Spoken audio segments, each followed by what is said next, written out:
belajar, disiplin positif, perubahan paradigma belajar. Di sini kita bisa, Bapak Ibu bisa baca ya, pembelajaran dengan paradigma baru merupakan pembelajaran yang dirancang berdasarkan prinsip pembelajaran berdiferensiasi, artinya berbeda, sehingga para peserta didik belajar sesuai dengan kebutuhannya. Berdasarkan tahap perkembangan sesuai teori psikologi modern untuk mewujudkan profil pelajar Pancasila. Di sini kita bisa lihat profil pelajar Pancasila pertama adalah beriman, bertakwa kepada Tuhan Yang Maha Esa dan berakhlak mulia. Jadi kita harus menerapkan profil pelajar Pancasila. Nah, di sini dari SD, mulai dari SD ya sampai SMK di sini sudah menerapkan ketika di Merdeka Belajar. Nah, yang kedua adalah berkebinekaan global. Jadi usahakan meskipun kita menginginkan murid-murid kita itu berwawasan luas, tapi kita harus menanamkan nilai-nilai iman, takwa, kemudian kita berbudaya. Jangan sampai karena kita globalisasi, kita suka dengan budaya barat, tiba-tiba pakaiannya berubah misalnya ya.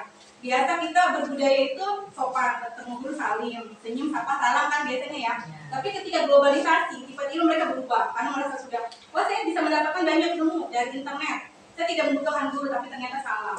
Profil pelajar Pancasila menjelaskan bahwa guru masih sangat penting. Kenapa? Karena kita yang menuntun murid. Tidak mungkin internet mengajarkan siswa untuk bisa menuntun kan. Mereka hanya memberikan informasi-informasi yang banyak sekali. Makanya di sini kita tidak lagi sebagai pengajar, tapi sebagai penuntun. Tidak lagi karena siswa itu tidak butuh pelajaran dari kita. Mereka bisa eksplor sendiri, tapi kita hanya menuntun bagaimana caranya siswa-siswa kita itu tetap menjadi akhlak mulia, berbudi pekerti baik dan beriman, bertakwa pada Tuhan Yang Maha Esa. Kemudian bergotong royong. Kenapa? Di sini kita menetapkan kolaborasi. Kolaborasi di sini saya juga sudah berkolaborasi dengan Bu Eka, dengan Pak Rohmat, dengan Bu Dewi, dengan teman-teman yang lain, dengan Pak Dahari. Kita berkolaborasi. Artinya apa? Gotong itu adalah cermin budaya Indonesia. Kita tidak mungkin hidup sendiri. Beda kalau di Amerika atau di Korea. Mereka itu masing-masing. Bahkan kalau di Amerika budayanya itu, kalau orang tua ingin bertemu dengan anaknya, kalau tanpa ada diskusi terlebih dahulu, mereka akan ditolak. Nggak boleh masuk. Beda sama kita kan ya. Malah kita nitip cucu segala macam kan, beda. Oke, lanjut miskonsepsi tentang teori kontrol. Nah, di sini kita masih ada miskonsepsi, katanya kita pandangan itu sebenarnya salah. Ilusi guru mengontrol murid. Kita itu berpikir bahwa kita bisa mengontrol murid, padahal tidak. Seperti tadi yang sudah dijelaskan Pak Hari mengenai yang digenggam itu ya. Sebenarnya murid punya kontrol, cuma kita merasa kita punya kontrol, padahal tidak. Kemudian bahwa orang dewasa berhak memaksa. Kita tidak boleh memaksa murid. Kita hanya boleh menuntut saja. Mereka punya pilihan. Kita tidak boleh mengajarkan seekor ikan berenang, seekor ikan tidak boleh mengajarkan seekor ikan untuk terbang karena mereka bisanya tidak restitusi. Nah, yang pertama adalah saya akan membahas mengenai perubahan paradigma belajar. Atau apakah sebagai merasa orang yang salah dari saya dulu kan? Atau sebagai manajer?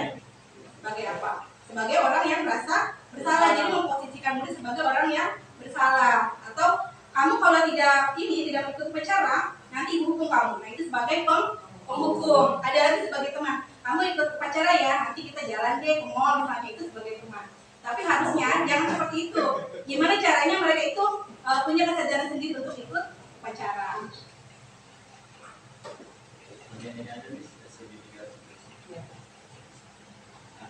Ya, kebutuhan dasar manusia ya, berarti Eka tadi itu kira-kira kebutuhan dasar apa yang dia tidak dapatkan, makanya dia main bar ketika jam pelajaran sekolah. Kesenangan. Berarti dia sedang mencari kesenangan karena dia bermain bar kan. Berarti ada sesuatu yang belum dia terpenuhi, dia itu ingin senang-senang dengan temannya. Nah, berarti di sini gimana caranya di kelas itu kita menyenangkan anak-anak itu belajar tapi dia berasa lagi main. Gimana caranya? Atau matematika. Misalnya Bapak Ibu guru bawa balon misalnya ya. Warna-warni balonnya. Anak-anak sekarang misalnya kelas 1 ya. Tadi sudah dibahas sama teman-teman kebutuhan dasar manusia apa saja, Bu?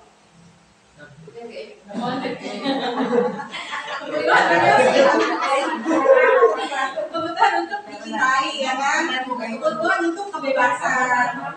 Kebutuhan untuk rasa aman ya. Kebutuhan untuk rasa punya kasih sayang, dicintai dan mencintai. Nah, ketika salah satu kebutuhan dasar manusia tidak terpenuhi, maka anak itu akan cenderung melakukan hal-hal yang kita tidak inginkan. Misalnya ada yang dari tadi saya nggak pakai suara saya kenceng kan? Coba ibu nggak perlu pakai ini ya, suara saya loud. Jadi kalau misalnya Murid misalnya dia berbuat salah nih, ya kan? Kemudian menanyakan keyakinan, gimana caranya supaya dia mau ngaku sendiri? Gimana? Caranya apa? Nah, langsung tanya apa keyakinan kita. Menurut kamu benar nggak sih? Kamu udah kayak gitu kan? Dia langsung bilang, iya salah. Emang kenapa kamu tawuran? Misalnya kalau anak saya kan di SMK 9 ada saya wali kelas teknik otomotif ya. Laki-laki semua bu. Jadi ada aja yang tercibuk tawuran. Nah ketika saya tanya kamu kenapa itu tawuran? Sambil ngobrol kan? Enggak mis gaya-gaya doang gitu kan? Biar itu biar kelihatan gitu kan? Ternyata dia ada keinginan kebutuhan dasarnya itu apa yang tidak terpenuhi? Iya aktualisasi. Ingin dapat pengakuan. Oh itu keren. Makanya di sini tugas kita mengarahkan untuk jadi keren juga harus. Nah ini bagian saya ya, nanti dong dari depan. Segitiga restitusi. Nah saya sudah membuat sebuah video ya, segitiga restitusi. Di sini ada dua macam kasus. Sudah saya selesai. Selamat siang kita. Oke. Kamu kemarin nakal sama temen ya? Kamu ngapain? Kami pentil. Masih sepeda Bu. Kan dia SD ya? Iya, saya main pentil. Sama kemarin ngapain sama teman kamu yang Harus bisa pusat nih soal anak saya mah di situ. Jangan, gitu ya Pak ya. Tadinya saya Ya, begitu. Kemarin sama teman-teman kamu ngapain, Eka? kasih pentil. Manicure? Tadi apa? Ya ampun Eka. Ibu, Miss tahu kamu itu pasti sedang melakukan sesuatu yang menyenangkan bukan? Semua orang itu pernah melakukan kesalahan, tapi sepakati bersama nilai-nilai. Biasanya kalau kita nih kalau mau buat restitusi kita sudah punya nilai-nilai atau keyakinan kelas. Keyakinan kelas itu kita sepakati dulu di kelas. Apa nih keyakinan kelasnya? Misalnya kalau SD banyak yang lari ya, berjalan dengan tenang misalnya ya. Atau mau masuk kelas misalnya masuk kelas dengan tertib, teratur. Dan jangan pakai kalimat jangan. Biasanya kalau ada kalimat jangan itu anak-anak cenderung melakukan. Kayak kita ya Ibu ya. Kalau belum terlibat jangan keluar jajan ke kantin untuk ibu guru. Misalnya ketika guru ternyata kita udah di kantin. Dan itu biasanya kalau ada kalimat jangan, biasanya tidak dilakukan oleh siswa. Makanya kita harus memberikan kalimat-kalimat positif untuk keyakinan kelas. Dan nanti ditempel, kita buat sendiri yang kreatif kayak gini, kelas ini kan kreatif banget. Nah buat seperti itu bisa. Atau misalnya keyakinan kelasnya tentang mereka mengakui salah ya, tanya keyakinan kelas apa yang sudah mereka lakukan. Misalnya tadi kalau misalnya SD bolos misalnya ya, mereka udah ini nih, udah sadar sendiri. Iya Bu saya salah, saya kemarin bolos kemana main PS misalnya ya. Nah Ibu bisa nanya keyakinan kelas apa yang sudah kamu lakukan. Apa berarti? Menuruti peraturan sekolah misalnya dia langsung. Nah berarti kalau sudah tahu keyakinan kelasnya, mau tidak kamu memperbaiki kesalahan kamu ya. Jadi kalau misalnya itu kan kita nanya, ada dialog. Bukan kamu harus gini, kamu harus itu, bukan. Itu bukan dialog namanya. Di sini restitusi ini artinya kita berdialog dengan siswa. Misalnya dia mengaku, iya Bu saya salah karena tadi apa? Main PS. Keyakinan kelas apa yang sudah dilanggar tadi apa katanya? Tidak menuruti peraturan sekolah. Berarti yang di sini kita tanyakan selanjutnya adalah apa? Apa langkah yang akan kamu lakukan untuk memperbaiki kesalahan? Balonnya warna merah ini ada berapa anak-anak? Balonnya bentuknya gimana misalnya ya? Oke. Nah tadi Eka tadi itu karena dia sedang mencari kesenangan. Atau ada juga kalau yang tadi anak TSM itu dia kenapa tuh? Tawuran. Kelihatan keren berarti dia pengen penguasaan. Dia ingin diakui, didengarkan. Karena kalau anak SMK itu egonya itu lebih tinggi. Mereka ingin diakui. Makanya diarahkannya juga beda. Mereka itu tidak bisa. Kalau saya bentak, mereka nggak bisa. Saya lembutin, melunjak. Makanya diajaknya diskusi. Kalau anak SMK itu diajak ngobrol. Sebenarnya ada anak bukannya nakal. Ketika belajar agama dia tidak mau ngaji. Jadi otomatis setiap waktunya istirahat saya jadi guru madrasah. Jadi ngajar ikro. Ini dari selain apa nama yang Pancasila itu mana itu Pak ya? Ingin berkomentar aja. Ini Pancasila ya, boleh Pak? Itu kan profil pelajar Pancasila ya. Ya. Yang pertama itu Beriman, bertakwa kepada Tuhan Yang Maha Esa dan berakhlak mulia. Ini tadi Ibu membahas dengan gamblang ya tentang mungkin sedikit kegiatan itu di SMK namanya ya. Biasanya tuh banyak anak yang tawuran. Ya, ada sih beberapa. Ya, ya ada. Ya, ada gitu. Banyak sih beberapa aja. Banyak. Ketika saya setiap maaf Bu ya, saya kadang-kadang sering baca koran gitu ya. Dan setiap akhir-akhir tahun pelajaran itu saya sering dengar berita itu ada berita ini lagi gitu ya. Hampir bergulir tiap tahun itu. Ya. Nah, bagaimana kita itu menerapkan profil pelajaran Pancasila yang nomor 1 itu kira-kira benar-benar mengena gitu ya, dan tidak terjadi hal yang berulang secara kontinu. Iya. Itu mungkin pertanyaan saya. Baik, terima kasih Bapak. Siapa tadi namanya Pak? Berkenalan Bu ya? Iya. Kenalan dulu. Dan bertakwa kepada Tuhan Yang Maha Esa. Sebenarnya di sekolah saya itu ada pembiasaan. Kalau hari Senin itu upacara, Selasa selasi, Rabu itu olahraga bersama dengan guru semuanya. Hari Kamis itu apel, dan hari Jumat itu kita literasi Quran. Di situ setelah kita mengaji Yasin, kita itu semuanya itu ada siraman rohani dari ustadz-ustadz di sana. Guru-guru agamanya itu akan melakukan siraman rohani kepada siswanya untuk membentuk karakter ketuhanan Yang Maha Esa. Nah, kemudian di situ juga kita menerapkan senyum sapa salam setiap pagi. Guru-guru itu ada piket, saya kebetulan kalau itu hari Senin menyapa siswa dengan senyuman yang paling manis supaya mereka itu nyaman di sekolah dengan guru-guru yang ramah, yang menyenangkan ya. Kemudian disapa, dan semuanya siswa itu harus menyapa gurunya.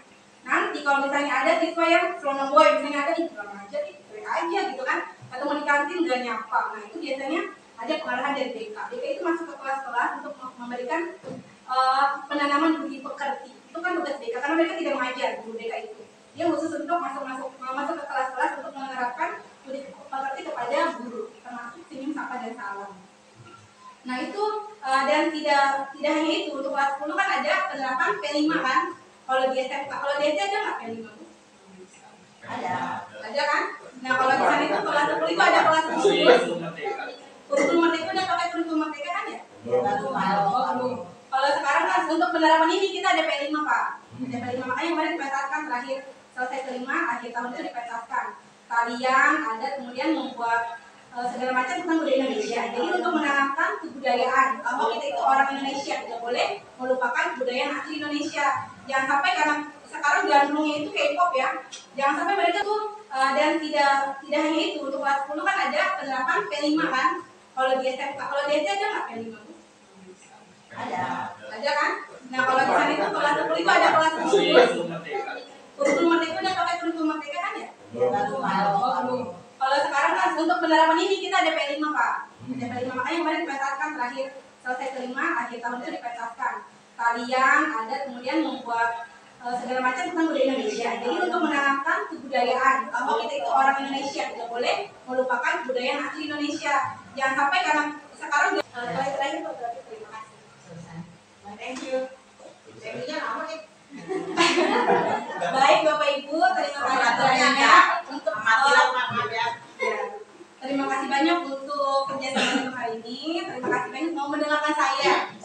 Ya, semoga ada ya, amin. Terima kasih Bu. Semoga ada ininya ya, ada yang bisa diambil dari yang saya sampaikan hari ini. Amin. Terima kasih Bapak Ibu semuanya. Jika ada salah mohon dimaafkan. Terima kasih banyak untuk kerjasama untuk hari ini. Terima kasih banyak mau mendengarkan saya. Ya, semoga ada ya, amin. Terima kasih Bu. Semoga ada ininya ya, ada yang bisa diambil dari yang saya sampaikan hari ini. Amin. Terima kasih Bapak Ibu semuanya. Jika ada salah mohon dimaafkan. Selamat pagi Miss Seti. Selamat pagi Nadia. Apakah Nadia tahu kenapa dipanggil oleh Miss Seti? Mungkin mengenai tugas ya Miss. Iya betul. Tapi apakah Nadia kemarin masuk? Saya masuk Miss, tetapi saya tidak mengerjakan tugas dari Miss. Nadia, semua orang pernah melakukan kesalahan, termasuk Miss Seti. Tapi yang terpenting adalah bagaimana cara kita menyelesaikan masalah tersebut. Kira-kira kenapa Nadia tidak mengumpulkan tugas? Saya capek dan mengantuk Miss, karena semalam saya scroll TikTok sampai jam 12 malam. Jadi pas di sekolah saya mengantuk. Kamu masih ingat keyakinan kelas kita? Masih Miss. Kalau masih ingat, Kira-kira apakah kamu sudah melakukan keyakinan kelas tersebut? Belum, Miss. Keyakinan kelas mana yang belum sesuai? Selalu bertanggung jawab, Miss. Nah, ternyata kamu tahu. Sekarang, apakah kamu sudah punya solusi untuk menyelesaikan masalah ini? Iya, Miss. Yang pertama, saya mau minta maaf karena saya tidak mengerjakan tugas dari Miss. Yang kedua, saya tidak akan tidur terlalu malam lagi. Dan yang ketiga, saya akan mengerjakan tugas dari Miss dan mengumpulkannya besok. Baik Nadia, Miss Deti apresiasi tanggung jawab yang sudah kamu lakukan. Sekarang Nadia boleh kembali istirahat. Terima kasih. Assalamualaikum warahmatullahi wabarakatuh. Saya Nadia Nuraini dari kelas 11 Farma 1. Saya sangat senang diajak diskusi dengan Miss Deti mengenai bertanggung jawab atas tugas. Saya tidak dihukum, namun saya menyadari bahwa pentingnya bertanggung jawab atas apa yang saya lakukan. Terima kasih Miss Deti. Wassalamualaikum warahmatullahi wabarakatuh. Demikian video kali ini. Semoga dapat menginspirasi. Terima kasih. Wassalamualaikum warahmatullahi wabarakatuh.